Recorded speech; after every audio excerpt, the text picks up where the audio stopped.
Hey, happy Sunday.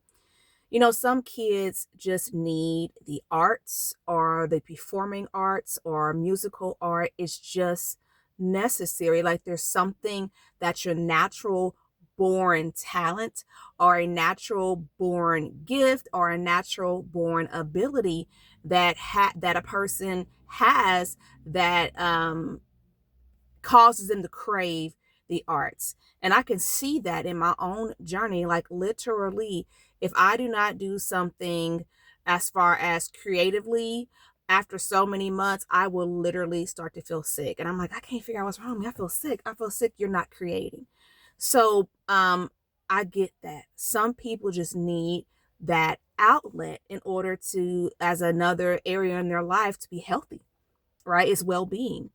That's another reason why I'm so passionate about kicking off this solo performing theater class that is completely free for girls ages 14 to 18. And it's geared towards girls who are being raised as Jehovah's Witnesses because I see the need for, I've heard stories. Lots of stories, right?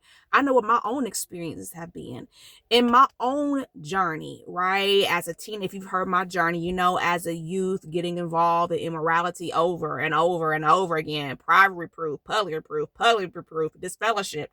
At one point, I made a deal with one of my parents, and I just said, "Look, I don't know what's wrong with me, but I need something to replace, the fact that I'm trying to like not be in this relationship." And I literally asked for, dance to be in my life. But, the mindset was, oh no, that's something that you would have had to start when you were much younger. So no, that's not going to work. The whole thing about it, who knows, maybe I have untapped potential in dance too, but I definitely do in theater. And I didn't know it even persisted. And even when I spoke yesterday in Richmond, Indiana at Ivy Tech Community College, I spoke about that, and it said I never knew that I had this thing in me and this ability to write and to do theater, and it just came out. But it's unfortunate that it came out due to trauma, because the arts can definitely be beautiful, right? You could talk about beautiful things and all kinds of beauty. It don't always have to be a tool used to get over trauma. It's just so unfortunate that that's the way it happened for me, right? So now, because I've learned so much, and who knew drama therapy was a thing, and who knew that psychodrama is actually a thing. And even in my journey, I'm going to talk more about this month as I'm promoting this free class and I'm doing. I've even heard this, it happened to me.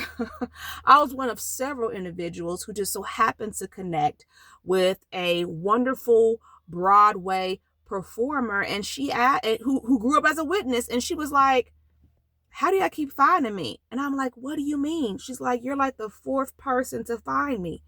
Something is happening to where if you are a creative, you need it. Especially if you're dealing with something like religious abuse recovery, you need something to deal with what's happening to your nervous system and your body.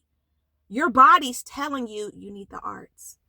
So definitely, I'm very passionate about this program that I'm going to be doing. I've seen it, right? My kids are all very artsy kids. They all can draw, right? Uh, they all can draw, right? One of them, I mean, uh I'm like, we need to sell this. This is exceptional. So they all have artistic ability. They are all inclined to the arts and performing arts, and I'm so grateful that my kids have the opportunity to be a part of this prestigious dance school. But unfortunately, my oldest, she got a chance to be a part of that for 10 years. Dance, tap, ballet. My second child got it for a few years, tap. And then my baby girl, who's my wife for this program, got it for 1 year. And ever since then, she's been wanting to do something like that again.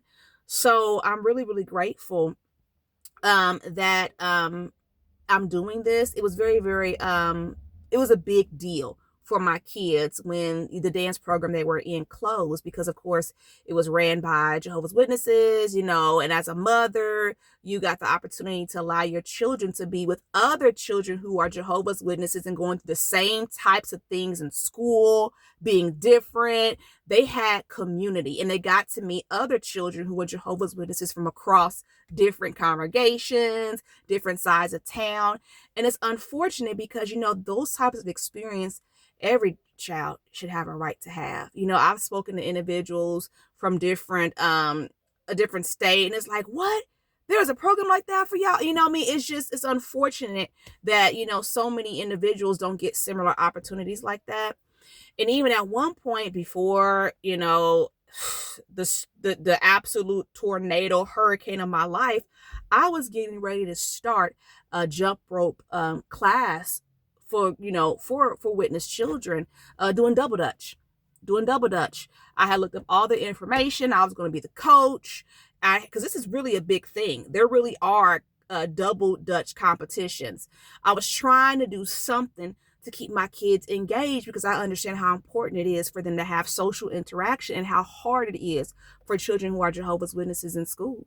And as a matter of fact, on the side of being a religious abuse recovery coach, the stories are so horrible about the things that individuals have experienced who are like my age, that they're still having trauma from, and it's all a spectrum. Of course, we all went through pretty much the same situation. Many of us did, depending on different situations, but some of us didn't do so well going through that, right? Like with my baby girl, she was for a couple years, she was the only witness at her school. So I had to do a whole lot of extra stuff to make her feel good about being different, right? So, hey, if you have a young girl ages 14 to 18, hey, think about signing her up for my free theater program that started November the 30th. It's virtual and it's private. The learning coaches, i.e. the parent or another adult, is welcome to attend each and every class, but it's specifically geared towards girls who are being raised as Jehovah's Witnesses. In the process, I'm trying to be a support system for individuals who are inactive and have children, because a lot of them are going to be single mothers, unfortunately. How terrible. Or individuals who are struggling and they need support, and they also want their children to be supported. So definitely check out the information below and reach out to me directly about more information about this program, okay? November the 30th, we're kicking it off. If you did not know, I'm Myra Cassidy, religious abuse recovery coach, writer, actress. This channel right here that I want you to subscribe to is called Sisters Living with Religious Trauma Syndrome. And I am working and learning how to make this space a more effective and productive space. Okay, so hang in there with me. All right, I am not a therapist. I am a coach. I do not represent the Worldwide Association of Jehovah's Witnesses. And yes, I'm still an active witness, even though I don't go to the Kingdom Hall. Why? Because I can't. So I am a PMO, okay? Physically in, mentally out. Keep watching my channel to learn more about that. And I'll see you Wednesday. All right, have a good one.